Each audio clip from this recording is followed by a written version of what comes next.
Good morning and a very, very happy morning. We are today going to do the essence of Start from Zero written by Dean Maxwell.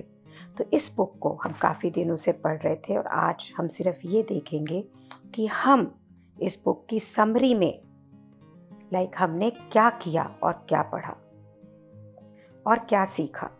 तो हमने सीखा कि जो चीज़ें हमें नहीं चाहिए वो हम हटा दें, उसको स्ट्रिप ऑफ कर दें ताकि सिर्फ जो हमें चाहिए वो हमारे जीवन में रहे।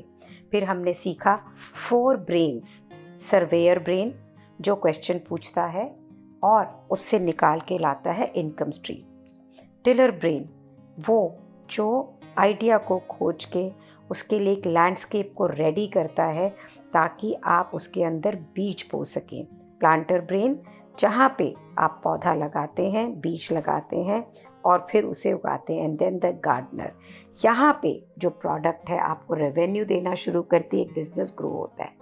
फिर हमने सीखे 7 skills, using proper words that sell, owner versus expert, being a newbie, developing outcome versus process, income happiness, learning from mistakes and how to take your biggest leap. फिर हमने सीखा learn the 4 growth levels of an entrepreneur, और यहाँ हमने सीखा कि अपने आप को फोकस कैसे रखें, इवॉल्व कैसे रखें और ग्रो कैसे हों, और बिगनर से प्रो कैसे बन जाए।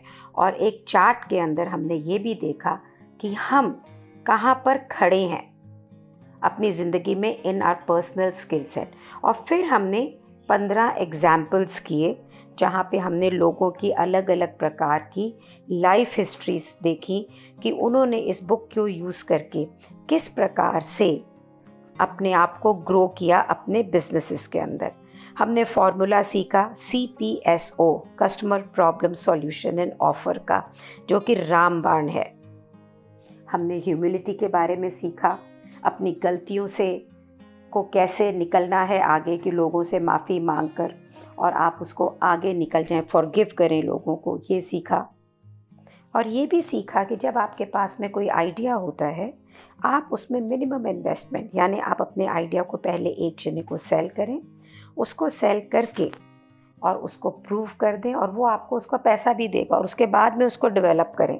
और ये भी जाना कि कोई ज़रूरी नहीं है कि आपका बिज़नेस का सक्सेस पहले बिज़नेस से ही हो जाएगा, इट इज़ अ प्रोसेस। और 8 स्टेप्स सीखे जो आपको नेक्स्ट बिजनेस की तरफ से ले जाते हैं। Get the product built, get it into the hands of your first customer और उसका रिजल्ट लें, उसके बाद उसे कुछ और कस्टमर्स के ऊपर रिपीट करें, फिर वहाँ का रिज़ल्ट लें, डॉक्यूमेंट करें अपने सारे रिज़ल्ट को as a case studies and stories, और एक फोकस्ड मार्केटिंग प्रोसेस बनाएं ताकि आप अपने पेइंग कस्टमर्स को कन्वर्ट कर सकें और प्रमोट करें इनकी केस स्टडीज़ को with in the niche market. हमने 8 तरीके सीखे जो कि हमारे के लिए एक नया बिहेवियर क्रिएट करने में हमें मदद करते हैं और हम नए बिहेवियर से नई पॉसिबिलिटीज़ क्रिएट करते हैं। उसमें स्टेप 1 था कि आप अपने अलाइन करें प्रोडक्ट को CPSO फॉर्मूला के साथ, customer problem solution and offer, prototype करें अपने प्रोडक्ट की विजन को और एक ऐसा बंदा लेके आएँ जो आपको उसके लिए पैसा दे, फिर किसी एक्सपर्ट को खोजें जो कि आपके विजन के हिसाब से उस प्रोडक्ट को डेवलप कर सके। अब इस प्रोडक्ट को, इस कॉन्सेप्ट को टेस्ट करें ताकि आप कॉन्फिडेंट हो जाएं।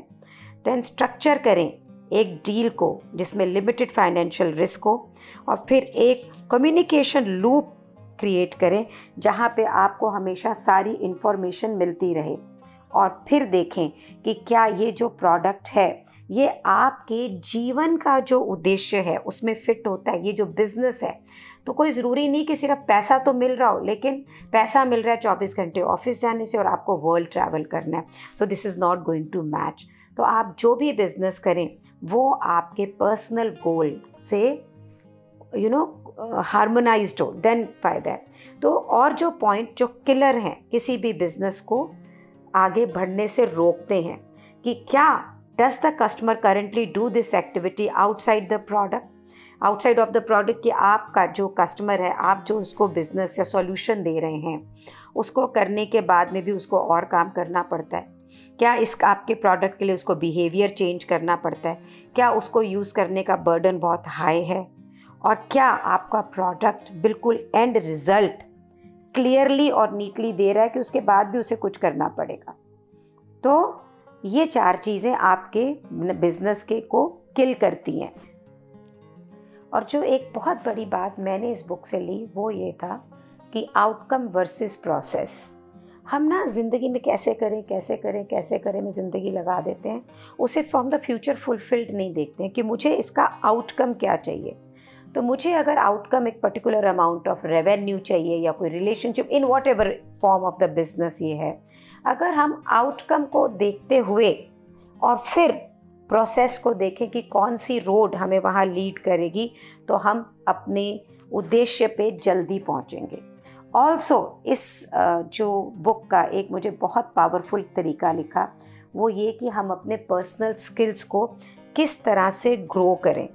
अगर हमारी इनसाइड बिलीफ सिस्टम्स, हमारी धारणाएं, हमारा behaviour in a particular way है, तो कोई भी इमारत इस फाउंडेशन पे खड़ी नहीं हो पाएगी जब तक कि वो मजबूत नहीं होगी। तो जो पूरा चार्ट है इसके अंदर, how are your personal skills, that is आपकी self identity, confidence, emotions, why, focus, responsibility, clarity of vision, saying no, having a fun. जब आप डिस्करेज्ड होते हैं तो आप क्या करते हैं, प्रायोरिटीज़ क्या है, नेगेटिव इमोशंस क्या हैं, पर्सनल हेल्थ, पर्सनल वेल्थ के बारे में आपके क्या इमोशंस हैं। मीन्स अपने अंदर से अपने आप को पूर्ण रूप से जानना। अगर आपके मन की, आपकी धारणाओं, आपके बिलीफ सिस्टम, ये आपके जो फाउंडेशन है, ये सॉलिड होंगे, ये कंड्यूसिव होंगे एक बिजनेस ग्रोथ के लिए, then when you will do the business, तो किसी भी परिस्थिति, एनवायरनमेंट, सर्कमस्टेंसेस के अंदर आप डगमगाएंगे नहीं और आप चलते चले जाएंगे। और अगर आपने बिज़नेस शुरू कर लिया बिना अपने बिलीफ सिस्टम को जाने, उस पर वर्क करें, देन जब भी कोई टफ टाइम आएगा, जो कि आएगा ही आएगा बिज़नेस के अंदर, तो आप उसमें आगे नहीं बढ़ पाएंगे। ऑन दी होल ये बुक आपके foundation level, that is inside you, आपके पर्सनैलिटी और स्किल्स, आपके पर्सनल स्किल्स पे काम करते हुए आपको लेके जा रही है एक बेस लेवल से आगे, where you are not working on growing existing business, rather it is also majorly giving you a methodology to find a business, and it's a very powerful methodology. इसको देखते हुए इस बुक के duration के अंदर मैंने अपने लिए 2 पैसिव इनकम्स क्रिएट किए। मैंने ये देखा कि लोगों को क्या क्या प्रॉब्लम्स हैं और वो प्रॉब्लम्स मैं खुद दूर नहीं कर सकती थी, तो मैंने इन लोगों को प्रोफेशनल्स के टच में डाला है और वहाँ काम हो रहा है। तो मैं एक ऐसा प्लेटफॉर्म अब बिल्ड कर रही हूँ कि आने वाले टाइम के अंदर it will give me a huge passive income, where people will come with their problem and there would be an experts who will solve their problem. So ये सब इसलिए हुआ क्योंकि ये बुक पढ़ी मैंने, कहने को तो आपके लिए पढ़ी, पर सच्ची में तो अपने लिए भी पढ़ी और इससे बहुत कुछ क्रिएट किया। आई एम श्योर कि आपने भी इससे बहुत कुछ पाया होगा। अगर आप इसे शेयर करना चाहें सो प्लीज़ मुझे ज़रूर से मेरे नंबर पे DM करें। We can take the conversation on live also, we can so that other people get inspired, or I would love to hear your sharing. Thank you so much for being in my life. Thank you so much for being in this journey जहाँ पे मैंने इन शब्दों को बोला और आपने सुना. Thank you so much.